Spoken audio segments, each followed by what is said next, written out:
হে যুবক, হে তরুণ, একটু ভাবো, আল্লাহ তাআলা আমাদেরকে কত নেয়ামতের মধ্যে ডুবিয়ে রেখেছে।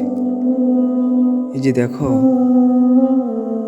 নদীতে লঞ্চ, স্টিমার, জাহাজ, নৌকা, আরো ইত্যাদি ইত্যাদি কত কিছু চলে।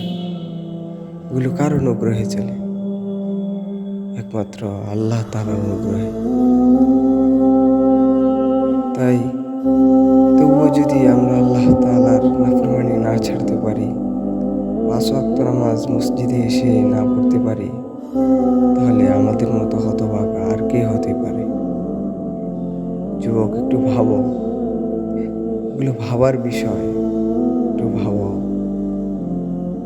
আল্লাহ তাআলা যুবকদেরকে বুঝার তৌফিক দান